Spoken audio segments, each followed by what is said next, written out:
prior to Compromise of 1850, and Compromise of 1850 only affects those two territories, you can't have slaves in the territories. And so Dr. Emerson took Dred Scott into places where slavery was illegal. Now, kind of cool, while Dred Scott was in those places, he met another enslaved woman named Harriet. And at some point, they got married. They had two children.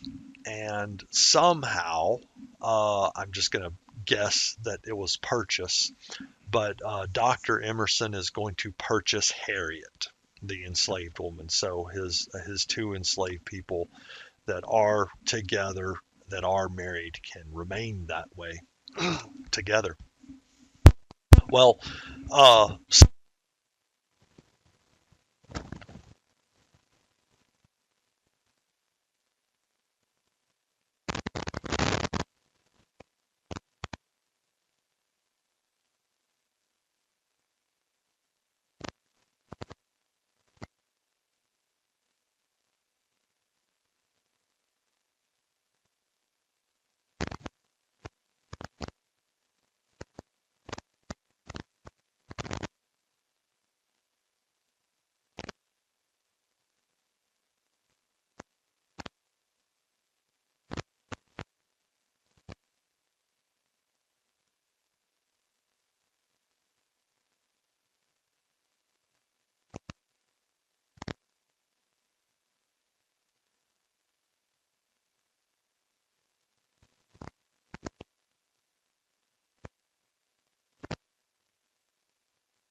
they're in that situation. Dred Scott is going to sue Mrs. Emerson because this is a freedom suit. An enslaver does something where an enslaved person might be like, hey, I can sue and get my freedom because they did something to negate the institution. And so Scott is going to sue. He says, hey, I was taken to Missouri, Illinois. I was taken to Illinois, slavery's illegal there. I was taken into the territory, slavery's illegal there. And so he sues for his freedom. Eventually, this gets to the United States Supreme Court. And when things make their way to the court, and then a lot of times while they're at the Supreme Court awaiting their turn, it takes a while.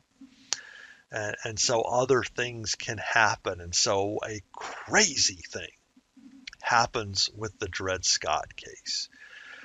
Uh,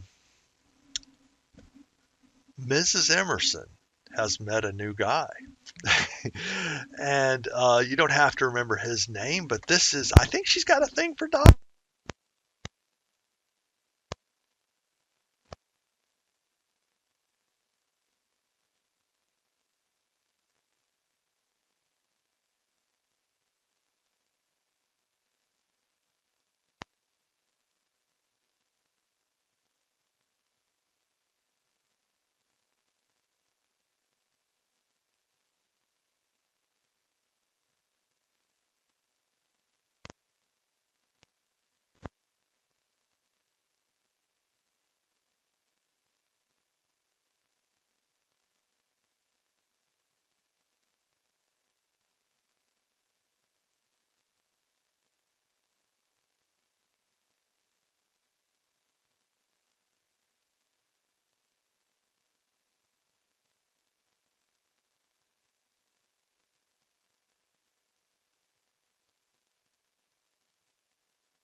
States, that's kind of a big thing. She doesn't tell him. The press, though, finds out about this. Newspapers find out because, hey, we're looking at this political candidate, and if we don't like him, we're going to release information about that political candidate. So the press releases this information about Dred Scott, and so quickly she is going to give Dred Scott, sell Dred Scott to her brother, Mr. Sanford. This is funny, but you don't have to get this down. But I'm a little tiny bit of a court nerd. I thought about going to law school. That was a bad idea for me. You might be cool. But she passes ownership of the Scott family, actually, to her brother, Mr. Sanford, Sanford. And when it gets finalized to the Supreme Court, they spelled his name wrong. And so they spelled it as Scott versus Sandford, but the court reporter recorded it that way, and so that's what it is. You don't correct it. I found that out a couple of years ago, and I found that really kind of interesting, but I'm a weird nerd, so. Anyway, so it gets before the Supreme Court, and the court has to decide two issues. One, does Scott have the right to sue? He is an African American man and he is property. Do either of those situations allow him access to the courts? And number two, does he have freedom since his owner took him into free territories? Just because you go into a place where something is illegal, does that mean you get that item, property, taken away from you? And so the court hears this, and they're kind of funny here. But on the first question, which honestly should have stopped right there, Scott is an African American. He is not a citizen. He does not have the right to sue. And with that decision, the court could have stopped this and could have said, look, he doesn't have the right to sue, and so he is still property. We're not going to explore this further. But the court decides to push on and be terrible. And the second issue is he free because his owner took him into free territory? And they also decide no there. They say that under the Fifth Amendment, citizens cannot be deprived of property without due process. So simply crossing into Illinois and those free territories does not mean that you automatically relieve someone of their property, even if it is a human being. Now, that's logical, okay? We're removing morality. They can decide those issues, and those are logical decisions, at the time especially. But here's why it's the worst Supreme Court case decision ever. And this part actually doesn't apply to race. The chief, you don't have to remember him, but the Chief Justice of the court is Roger Taney. Remember, that name might kind of ring a bell. Back during Andrew Jackson's tenure, Roger Taney was the Secretary of the Treasury that goes with Andrew Jackson and says, we're not going to deposit money into the Bank of the United States. Illegal action, but Roger Taney is a yes man. And so Taney is going to write this decision. And okay, so remember way back when we had the Northwest Ordinance. And the Northwest Ordinance just applied to this little bitty section of the United States of the Northwest Territory. And at the time I said, this works for this territory, so we're going to use it for the rest of the United States. And under that law, it said that slavery could not be had in this territory. Well, Roger Taney is going to argue that that only applied to this territory, and Congress could only govern that particular territory. And in some crazy weirdness, he argues that Congress does not have the right to ban slavery in any of the other territories.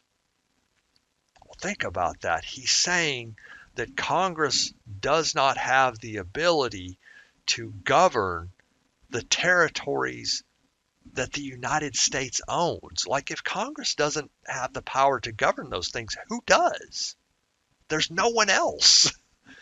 And so I don't know what he's thinking here. And a lot of other legal historians and legal scholars are like, I don't know either. And so he's arguing that Congress has no authority in the territories. That doesn't make sense. And so that's why this is regarded as the worst Supreme Court case decision, because it honestly, it does not make a lick of sense. But he is going to rule, the Supreme Court with Taney at the helm, is going to rule that Dred Scott does not have his freedom. All right. So they also, Dred Scott is going to open up the territories to slavery. So, hey, now you can take enslaved people up into Idaho, because that's still a territory, or Oregon, or Arizona, any place like that that has not achieved statehood yet. You can take your enslaved people to those places. One last thing, scribbly down with Dred Scott, the Scott family. After the case, Mr. Sanford is going to pass somehow ownership of Dred Scott back to Mrs. Emerson, which she's now Mrs. Chaffee, and the Peter Blow family that originally owned Dred Scott here in Huntsville and moved up to Missouri. They have since become anti-slavery people. I think that Mr. Blow, Peter Blow, original guy, I think he's passed away. But his children are going to raise money, and they are going to purchase the freedom of Dred Scott, Harriet, as well as their two children. And that's kind of a cool, I don't know, sort of a redemption story or something like that for the Blow family. Unfortunately, you don't have to get this part down, but unfortunately, Dred Scott at some point has contracted tuberculosis, and he will pass away. But Harriet and the two children are going to live in freedom, for a long time. I don't remember exactly when they passed, but Harriet, I know, lived for a couple of decades more at least, and the children go on to do their thing, and so that's very, very cool.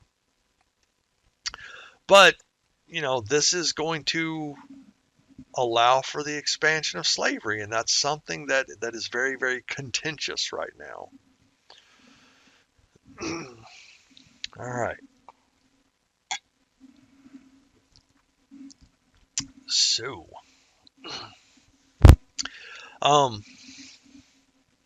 cool. All right, so let's see. Now, after his activities out in Kansas, John Brown is going to go underground for a couple of years. He's going to really, really lay low. He's gotten a lot of attention. The press and people out in Kansas are calling him Old Pottawatomie Brown for the attack there at Pottawatomie Creek, and so he is a known factor. And lots of people have heard of the abolitionist John Brown. So he's going to lay low for a couple of years, and he will relocate to Virginia. And he grows this really cool giant beard. He grows his hair out a little bit. He has gotten a little bit older, so his hair's turning gray a little bit. But look at this. I mean, look at that guy. And let me jump back to him in Kansas, a picture of him in Kansas. It's a completely different person. It's the same person, but they look completely different. That beard and growing his hair out and allowing it to go gray. completely changes his look, and that helps him out. So he's going to relocate to to Virginia, and he is still on that pledge that he will give his life to destroy the institution of slavery. And so Brown comes up with a plan while he is in Virginia. He probably came up with it and then moved to Virginia. But he decides that he is going to assemble a group, and they are going to launch an attack on Harper's Ferry. And Harper's Ferry today is in West Virginia, but West Virginia does not exist yet. We'll have to create it during the Civil War. But Harper's Ferry has the federal arsenal. And supposedly, there are 100,000 muskets in storage at the federal arsenal there at Harper's Ferry. And so Brown is going to take his small band of, I think, maybe 20 people, and they are going to attack the federal arsenal. That sounds ludicrous today because, that's protected, right? It's not. There are some people in the community, but there's not like a garrison protecting Harper's Ferry. So Brown is fairly confident that there's townspeople there, but he can attack this place and take hold of the federal arsenal with 20-ish people. And his idea was that once he takes hold of the federal arsenal there, the enslaved people from around the area, from around the region, will hear about this, and they will come to him. And he will arm them all, and then like Moses, he will lead them north, is his idea. And so that's his idea. Now, that sounds like, wait, that's just kind of crazy. A little, but a couple of considerations that Brown does think about is, one, and we've addressed this much earlier in the class, it is 1,000% illegal for an African American to possess a firearm. Not allowed in the slightest. And depending on the state that you're in, that very much could be a capital offense that probably doesn't even get to the courts. That African American is just going to be killed, enslaved or free. Well, since none of these enslaved people have access to firearms or really have practice using firearms, then Brown is going to arm them with 5,000 of these pikes that's in the far picture there. It's just a pole arm with a big knife on the top. Anybody can be told really, really quickly how to stab somebody. But it does take a few minutes to learn how to load and prepare a musket to fire, and then fire it somewhat accurately. And then on top of that, to fire that in the heat of battle where everything is going crazy around you, and you've got to maintain the focus to be able to do this thing and then return fire. But I can stab you. So he is preparing for this. Well, that's the idea.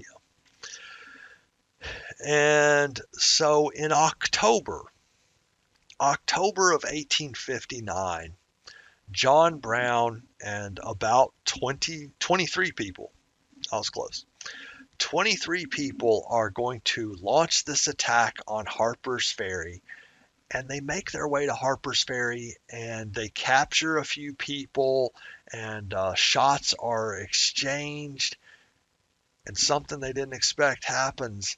The townspeople rise up, and the townspeople get ready to defend the town, at least. But maybe the federal arsenal too. They just know that people are getting shot, and some people are being captured and stuff, and they need to get ready for something that's going down. And so the townspeople defend the town that happens to have the federal arsenal in it. And during this fight, several members of Brown's group are going to be killed, and the rest of them are going to retreat to that building that's in the top picture there. And that building is a firehouse. The firefighting equipment is in that building, and that the building, the inside of that building, is about half the size of our classroom. It's a very, very small building. There's not much room for anything in it, and you've got about 15 people crammed in there with firefighting equipment. Well, they are going to hole up inside there, and the next morning, very, very early in the morning, the governor of Virginia is going to hear about this, and he is going to summon some United States Marines, and the Marines are going to storm this building, and they are going to capture everybody. Interesting. It's just one of those fluke sort of things, and you don't need to get it down. But one Marine runs at John Brown and with his saber and was going to run John Brown through. He was going to stab him through the gut and run him through. But the saber hits Brown's belt buckle, and it catches and it bends double. And so Brown's going to take a serious beating in this action, but he is not, just sort of run through by this Marine. And most of Brown's crew, and including Brown himself, are going to be captured at this firehouse.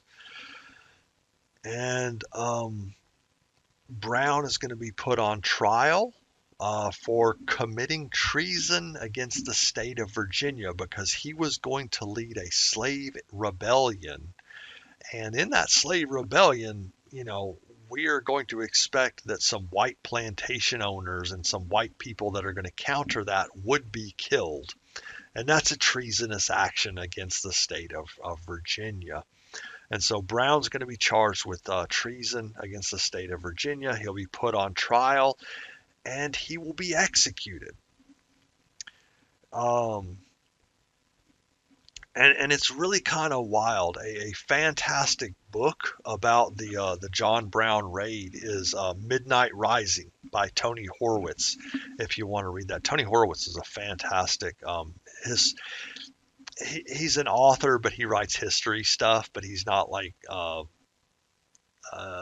he's not an academic. He didn't teach university and stuff, but he really has a way of capturing this stuff.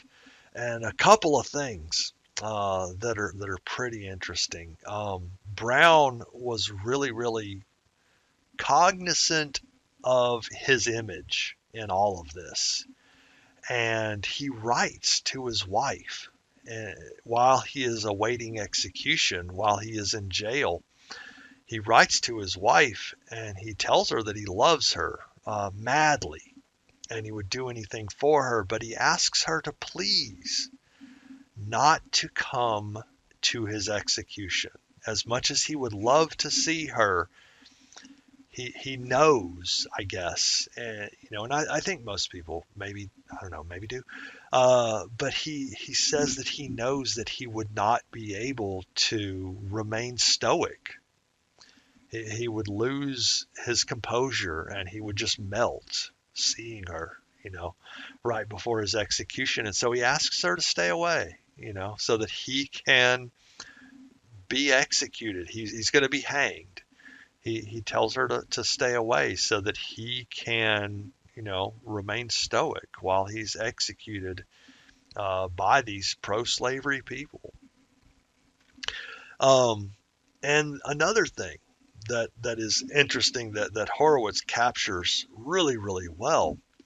When Brown is being brought out to be hanged, and he is marched up on top of the gallows there, and there's a platform, and they tie the noose up around the arm at the top, and then they drop you through the gallows. The people that are going to execute him, they have him stand up there for like 45 minutes. And he's standing up there for 45 minutes before they execute him. And it's been a while since I've read it, and so I don't remember if Horowitz says that they were trying to do that to kind of, maybe he'll start crying and sobbing, and just lose his composure. But they keep him up there for, like, think about how long that is. Just stand around somewhere for 45 minutes, but think about, death is at the end of that, and to keep your cool for that long in the face of what's about to happen. And I think that that's why they did it, and I think that Horowitz says that, but they kept him up there on top of standing on the gallows for 45 minutes before he's executed. And I can't help but think that that was an attempt to sort of get him to crumble, get him to lose his cool and start, freaking out and sobbing, or maybe trying to bolt and run off or something like any human would probably do. That's not insulting him in the slightest, but he didn't. He stood there and kept his composure and died. And that's remarkable. Anyway, so my weird soapbox there. Two things that you do absolutely need to scribble down, aside from the Brown being cognizant of image and needing to maintain his composure and stoicism. Two things on the slide there. In the North, Brown is regarded as a martyr to the abolitionist cause. He gave his life. That's what a martyr is. He gave his life to the abolitionist cause. And so Northerners, abolitionists, though, as well as the anti-slavery crowd, are going to regard Brown as a martyr. Down here in the South, Brown is going to be absolutely hated. He is reviled. He is the worst thing that could ever happen to, be another human being. He is absolutely, absolutely terrible. So down here in the South, after Brown is executed, he is absolutely, absolutely hated. One more thing, and then we'll cut. We're actually going to cut a little bit early because I think I'm probably talking a little fast because I'm not seeing you guys taking notes and stuff like that. That probably slows me down. But one more thing. After John Brown's executed, Southern newspapers, scribbly down, definitely. After he is executed, Southern newspapers are going to claim a couple of things. They're going to claim that the threat is absolutely not over, because there are hundreds of other John Browns in the North. There are hundreds of these guys waiting to come down here and lead slave rebellions and kill all the white people that get in their way, and they're going to lead all the enslaved people to freedom. And so they're really going to work, Southern newspaper editors are going to work to freak out Southerners, because there are hundreds of John Browns in the North. And another thing that those Southern editors are going to claim, and there's a half truth in here. The half truth, and these editors are going to capitalize on it, is that when John Brown was arrested, he was arrested with a bunch of maps, and he was. He's planning on going from Harpers Ferry, Virginia to New Elba, New York, and he'll need maps, So he did have maps when he was arrested. And so there's a half-truth to what they're about to say. So when John Brown was arrested, Southern editors claim he had a bunch of maps, but here's the part where they are not telling the truth. But wherever you are located, your hometown newspaper here in the South, that newspaper editor is going to claim that John Brown had maps, and holy cow, dear reader, John Brown had a line drawn directly through our community. And so my hometown, I've mentioned this before, possibly, I don't remember, but my hometown is Winchester, Tennessee. Like if you get on Winchester Road, from my position, it's that way. If you get on Winchester Road, you drive up, you'll wind up in Winchester, Tennessee. My hometown newspaper editor during prior to the Civil War and during part of the Civil War was a guy named William Slatter, and he edited the Home Journal. After Brown's execution, William Slatter claimed in the newspaper that, hey, dear reader, John Brown was heading through Winchester. Like, there's a very large enslaved population in Winchester at the time, but there's no rational reason that Brown would go from Virginia down into Tennessee, into this little town. But wherever you're at, though, I have seen other newspapers. Their newspapers had exchanges at the time, so they would trade newspapers and reprint stuff. But I've seen other newspapers from out in Texas, now probably East Texas, not way the heck out there in Dallas and stuff, but East Texas. They said that John Brown was planning to go all the way the heck out to Texas to free enslaved people. And I'm sure that Brown, if he would have been able to get away with it, that would have been really cool. But he had no intentions that he was going to attack, plantations there in Virginia and lead people north, he was hoping to spark a wider slave rebellion, but he didn't have any intentions of coming further into the South.